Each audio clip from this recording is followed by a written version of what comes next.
this Memorial Day, we will start with a moment of silent prayer for our 5 veterans buried in this cemetery and all veterans everywhere. World War II, Eugene Delaney, George Hammer, Frederick Fisher, George Snowbeck. Vietnam War, Randy Ziegler, buried Memorial Week 2009.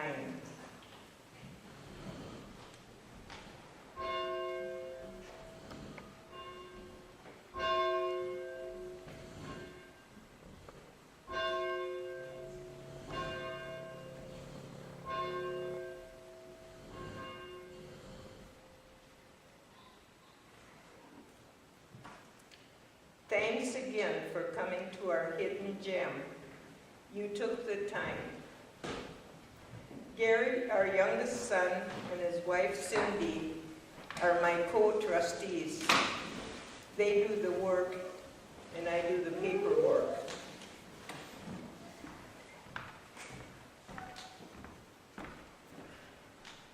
Thank you for coming today. You took the time. 1846, the territory of Iowa was admitted as a state in the United States of America. 5 years later, Mitchell County was organized and townships too. 1856, the first settlers came to Union Township.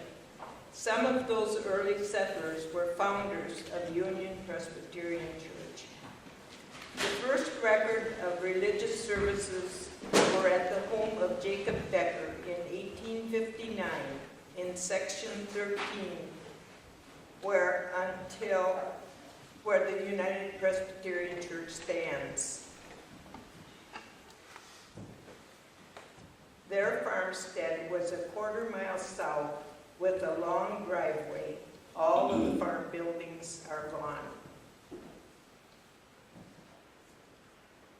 No further record until 1868, when St. Peter Lutheran Church was organized, and all German-speaking people in the area worshiped together. The Lutherans at Totterville were Norwegian, and the Presbyterians were all German. There came a division on religious principles, and they divided. December 1873, St. Peter Lutheran Church at Totterville was organized. The summer of 1874, Reverend Cole, a Presbyterian minister, came into this area. And in December 1874, Union Presbyterian Church was organized. They met in a schoolhouse on the same location as the present church. There, I have a picture in one of the books that tells of a log cabin being right northwest of the church here. And after that wasn't used anymore, it was moved across the field 1 mile and used on what was later Max Patterson's farm as a granary. It has been in the newspaper. There's some clippings in one of those books. In a congregational meeting in 1888, it was decided if enough money could be raised to build a new church, and the people responded nobly. This present church was dedicated October 13, 1888. Free of debt, with 12 cents in the treasury. That was brought up quite a few times through the years. They took the time. 15 years ago, in 1997, we asked if money could be raised to restore the church. And again, people responded nobly. They took the time.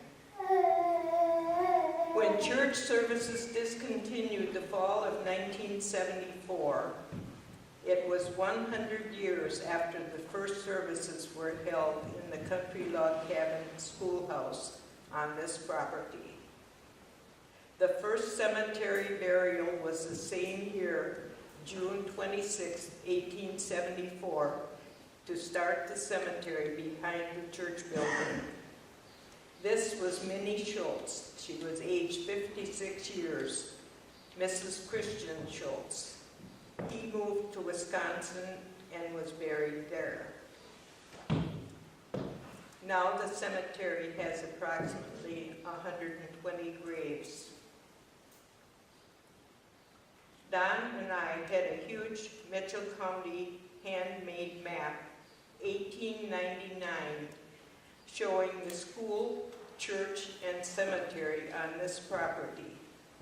I donated this map to the new Mitchell County Museum so everyone could enjoy what we enjoyed for 35 years. When the church closed in 1974, Don and I were living in Owatonna, Minnesota. 28 years we were gone from this area. As we came back here through those years, we saw what was happening here. Spring 1996, we moved back to Lisle. April 24th, 1977, I remember the day well. Maureen Gerbig Jackson, who had been caring for the church property since its closing and was instrumental on getting the church on the National Register of Historic Places, called us to come visit, she and Clayton. Due to her poor health, she turned her duties over to us. Wow. We came home with a car full of boxes of church possessions. I might add, Maureen was a second cousin to Don. The Gerbigs were, and Fishers were related. The wow again.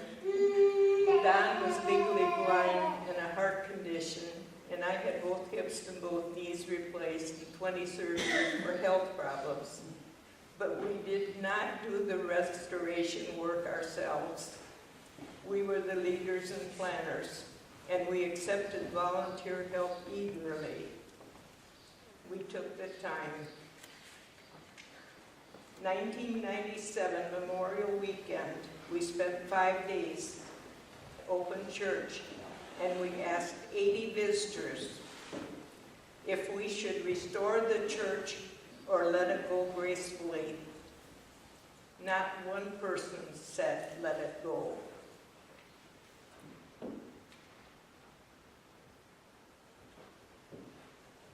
The restoration started. There was interest. So that Christmas, I sent Christmas letters to all known people who had interest in the church and cemetery. The parsonage had already been sold. I did not ask for money. I told them what we had accomplished and our plans for next year. And oh, how the people responded. They took the time. But 15 years later, though lots has been accomplished, the number living or able ones to help have passed away, or they believe enough is done, or they aren't coming back to the area. A few Christmas letters were returned. In the 1980s, it didn't look like this little Mitchell County gem would be standing this proud and available for needed services. The only money was a perpetual care for the cemetery, and nothing was to be used for a church building. The deed of 1976 shows the church as property of the cemetery. There was no checking account for the church, So Don and his cousin Robert each put in $300 to open a checking account. So started the restoration of what people thought was a closed, forgotten church. We took the time. What we saw needed at this time, the roof was at least 40 years old and the north side more. The bell tower was leaking into the entrance. The timber that held the bell was rotted on one end. If the bell fell, it would go through the entrance and we would have no way into the church. The 100 years that the church was open, there was no water in the basement.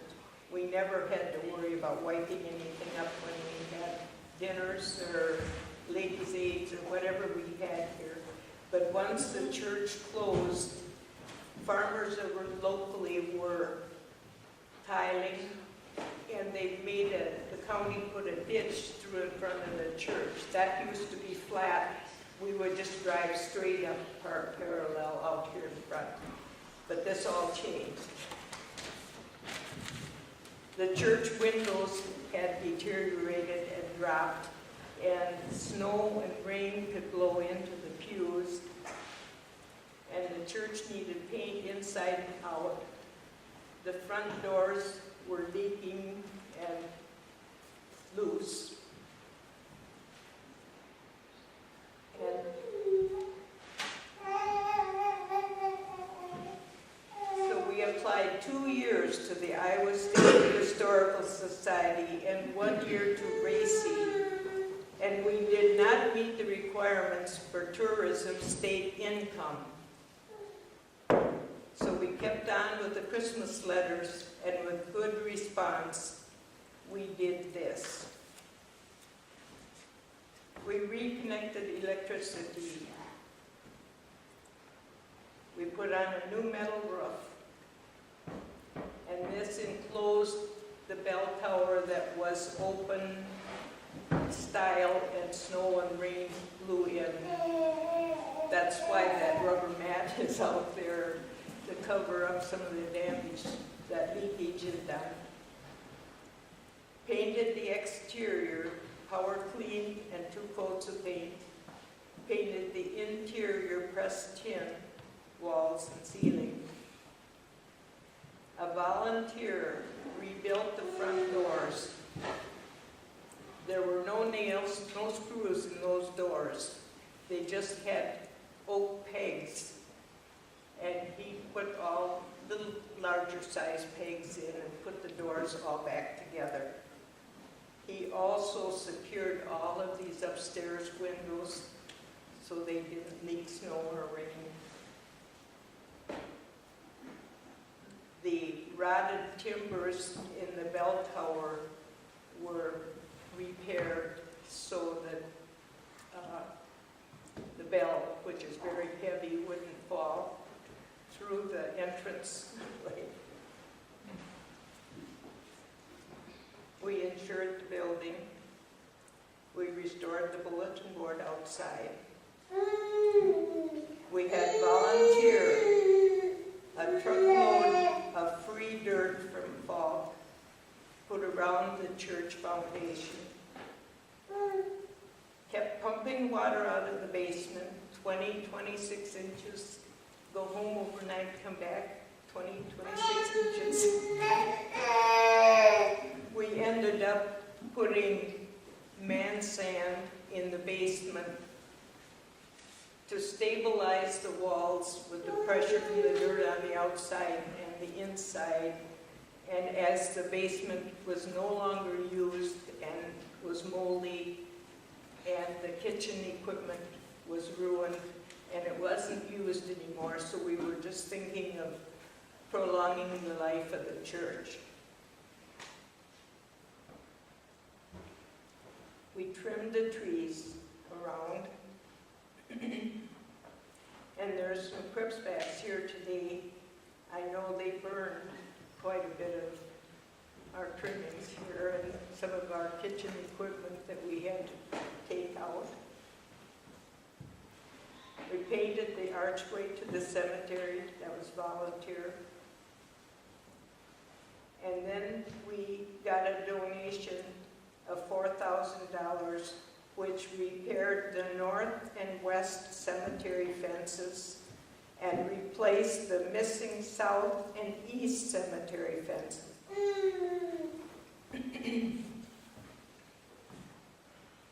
I need my water.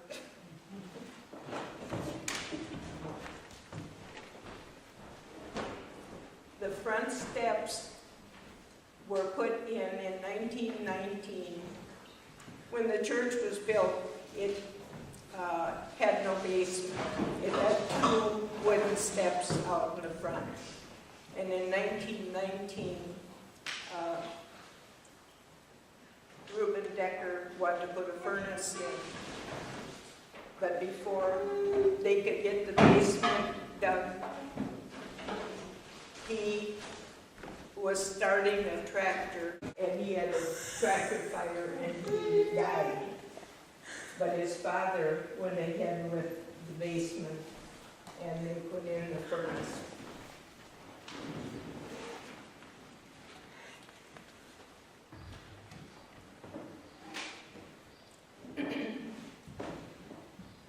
I don't know if I finished on the front steps.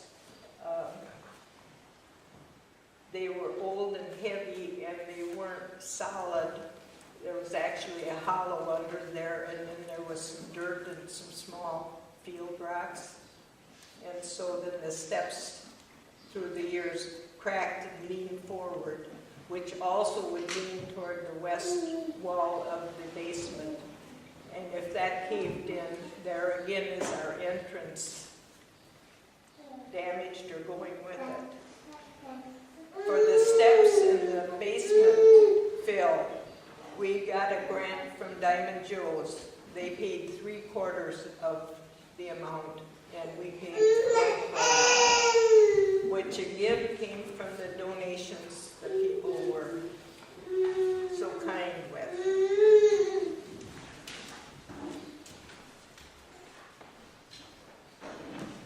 I have applied 2 years now for a grant from Diamond Joe's for vinyl siding, but did not get it.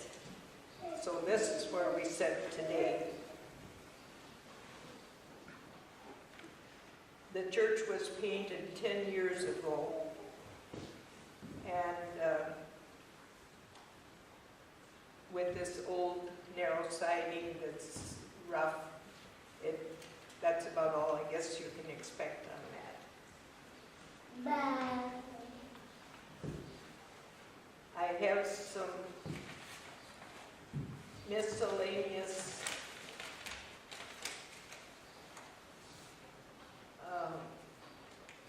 information that you might be interested about. The Sunday school was all held in this room.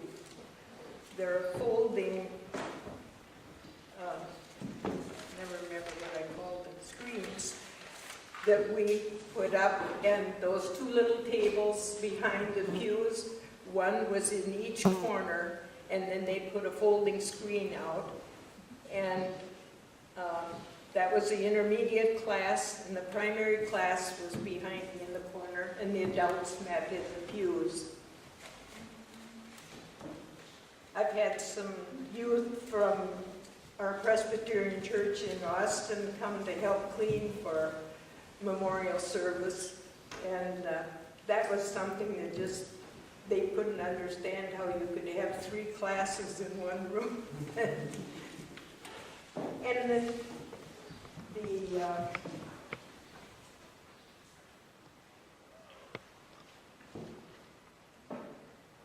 the highest membership in the Sunday school was 98. But that's the same they have down for the church membership, so I guess they all went to Sunday school and church. At different times through the years, this church shared ministers with other churches. I have a few of them listed here. I talked before about St. Peter Lutheran Church when we were together with them. And we shared a minister with Rose Creek Congregational, Orchard Congregational, Eden Presbyterian, and Lyle Missionary Alliance.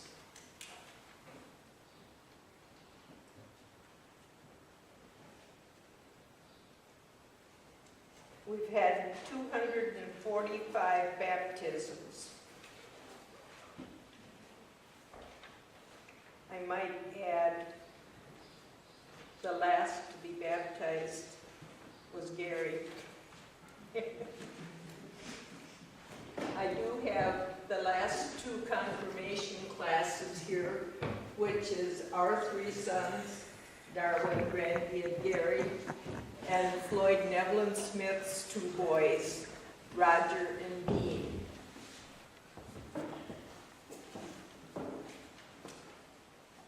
And the five of us could really put on a Christmas program, couldn't we? Yes, we could hang, there's a screw up there, they put a wire across, and they had white, like sheets. We had a curtain and everything. Yeah, we really could. And then Louis Dipple always came with sacks of candy, and Bert passed around an apple. Everybody got an apple.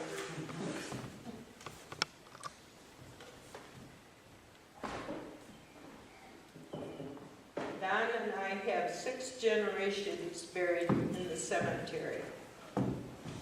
His great-great-grandparents, Martin Decker and Susan Small. His great-grandparents, Anna Decker and Charles Fisher. His grandparents, Lizzie Fisher and George Ziegler. His parents, Alice Ziegler and George Snowbeck. Don is buried there. And our son and daughter, Randy and Gail Ziegler, are buried there. And at the Stacyville Public Cemetery, where some of you were yesterday, the 7th generation, John and Mary Decker, who went to the Congregational Church in Stacyville, are buried there. And he was the first implement dealer in Stacyville.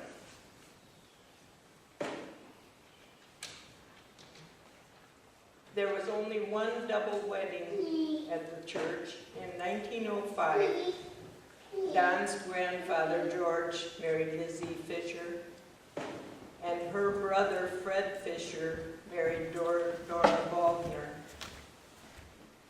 They are all buried out here in the cemetery.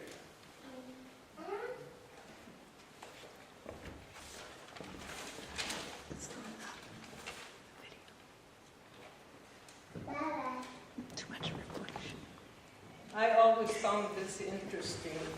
When they built the church, the pressed tin was not put on immediately. They had like planks that went diagonally all around.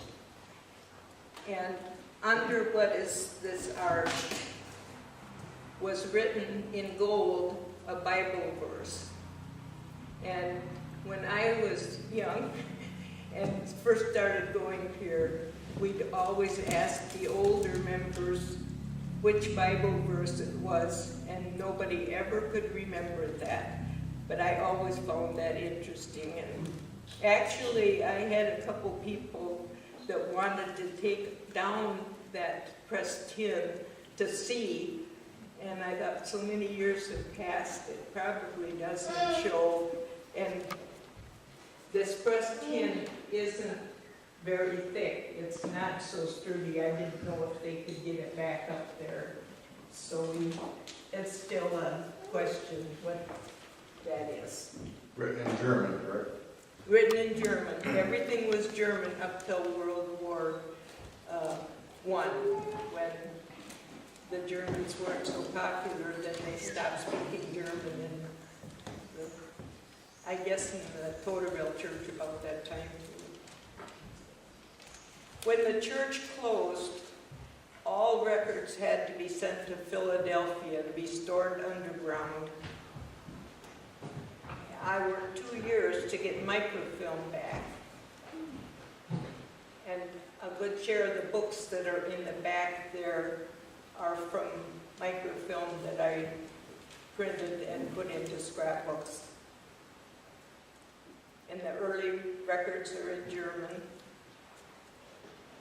Penny helped me with a few words so I would know baptism from funeral, from wedding, and such.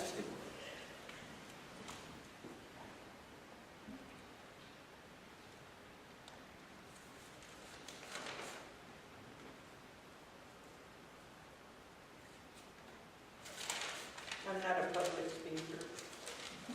You're doing outstanding. In 1998, the church was closed and the restoration had just started, and it was time for our 50th wedding anniversary. And we had not gotten married in this church because it was without a minister for a few months. And I guess we were too young to know we could bring in another minister. So we got married at my parents' home in Lyle. And through the years, we sometimes felt kind of bad and wished we had gotten married here. So on our 50th wedding anniversary, we renewed our vows here to almost a full church of family and friends. We had our pastor from Austin, Westminster Presbyterian down. Actually, we've had both of them down here for our services. It's a beautiful memory, and we had our 6 grandchildren as attendants.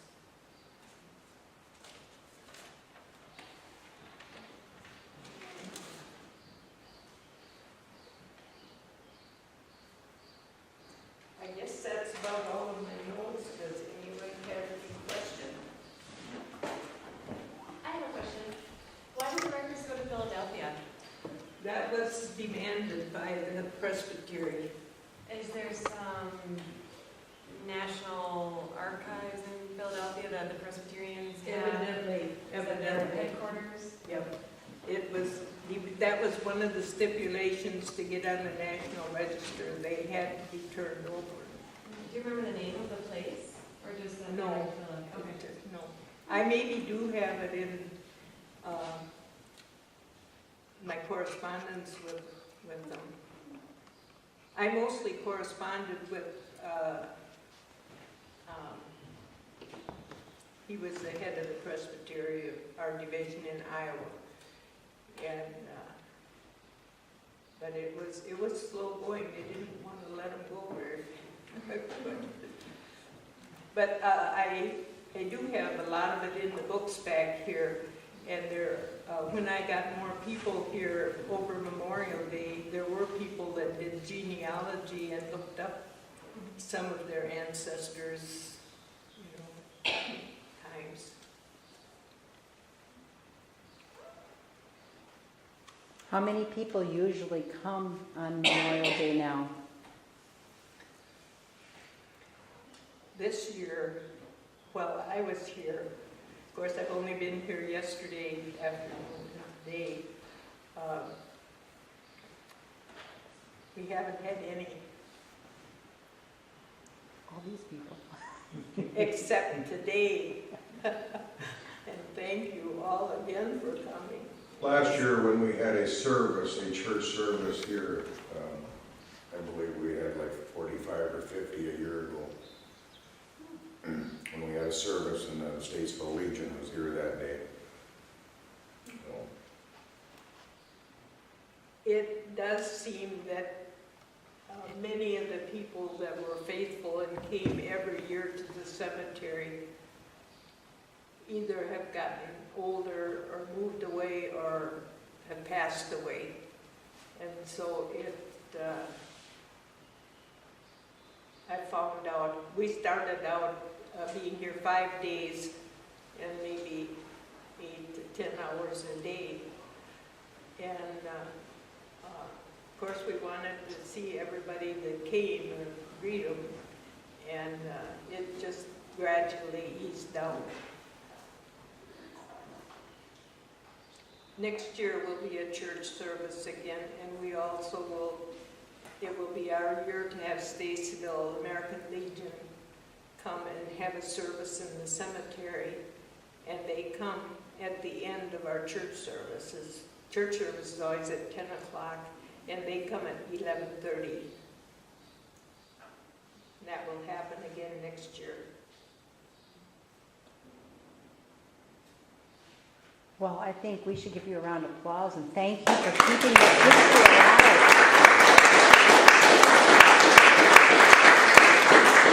I might add one thing.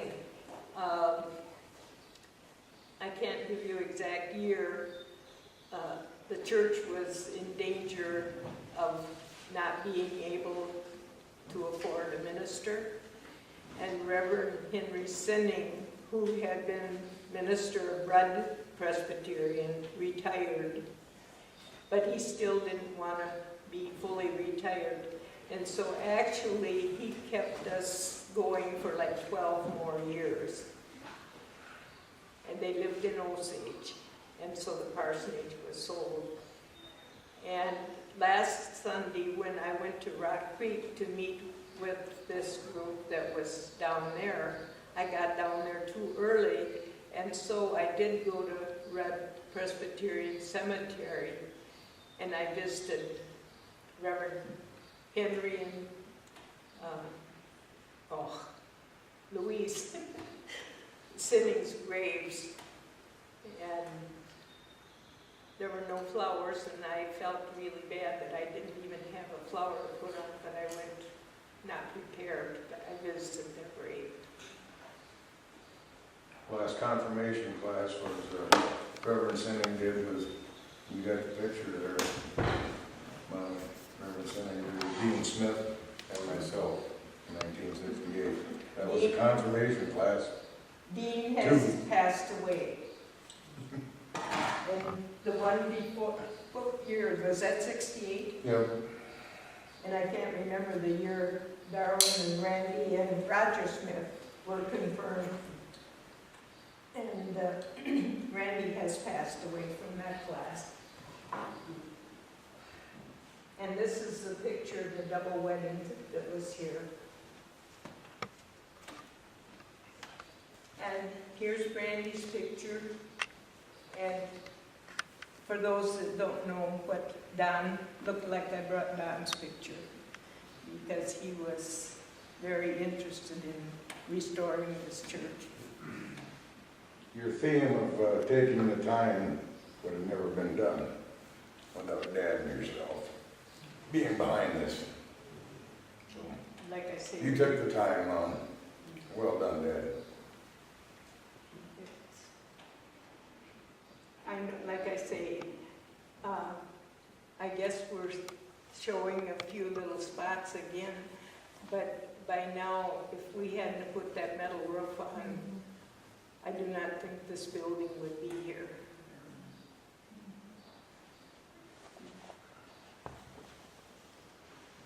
And through the years, this has been in the newspapers.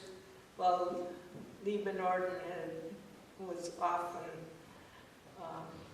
take a quarter of a page or half a page of the Herald to talk about the little church in the cornfield or the smallest Mitchell County church or such as the internet. You're going to be a But we YouTube. do it for the You're going to be a YouTube star now. Yeah. Are there any other descendants of parishioners here? Raise your hand. You're a descendant Yeah, of if a you're a parishioner. descendant You of were a a parishioner. Or if you got relatives out Oh, yeah. Come on. Raise your hand. Oh, yeah. Come on. Come on. There they are. Come on. And then you put your hand down over it. Come on now. Oh.